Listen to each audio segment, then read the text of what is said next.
Buonasera, ben ritrovati all'appuntamento con l'informazione di prealpina.it. 9 persone arrestate per furto e ricettazione, tutte italiane di cui 8 di etnia rom.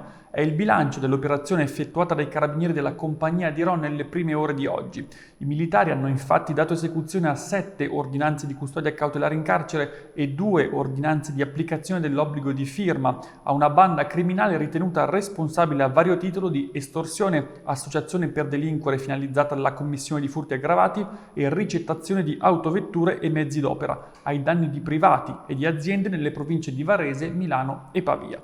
L'indagine era nata dal ritrovamento di un'auto rubata a Lainate lo scorso 4 febbraio.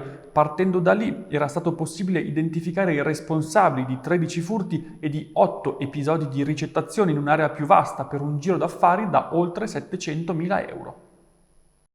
E spostiamoci ora a Varese, dove questo pomeriggio è stato annunciato il ritorno dell'ex comandante della polizia locale Emiliano Bezzon. Dopo aver ricoperto il ruolo di comandante della polizia municipale di Torino, Bezzon ora è tornato a Palazzo Estense, ma stavolta senza divisa. Avrà infatti l'incarico di dirigente al verde pubblico, tutela ambientale e sport.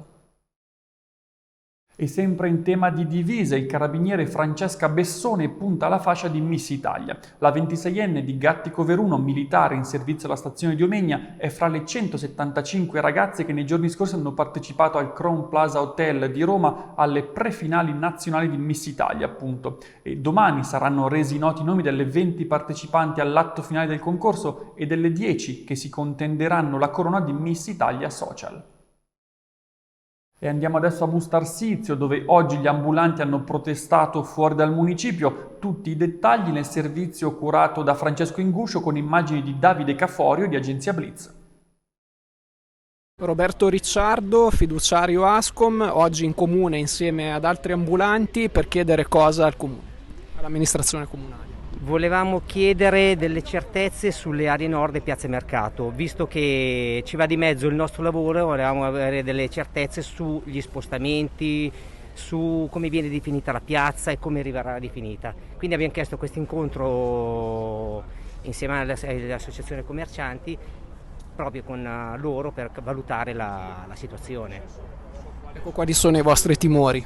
E i nostri timori sono che degli spostamenti possono portare delle penalizzazioni chiaramente e le aree una volta ripristinata capire se ci stiamo tutti e se i nostri posteggi, i nostri posti di lavoro vengono riconfermati o abbiamo dei dubbi, insomma delle paure. Anche perché abbiamo investito dei soldi, abbiamo comprato dei posti più grandi, ci sono delle attività che lavorano dietro, quindi giustamente abbiamo dei timori.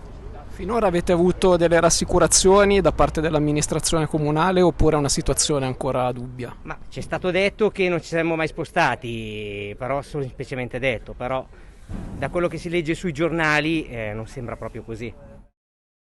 E infine lo sport, nuoto, Arianna Castiglioni concede il bis. La nuotatrice di Bustarsizio, dopo l'exploit di ieri nei Centorana, si è ripetuta oggi nella distanza dimezzata ai campionali invernali di Riccione. Suo il titolo tricolore infatti nei 50 rana e nei 100 rana uomini secondo posto invece per l'azzatese Nicolò Martinenghi. E questa è l'ultima notizia, l'appuntamento con l'informazione di prealpina.it torna come sempre domani alle 13, una buona serata.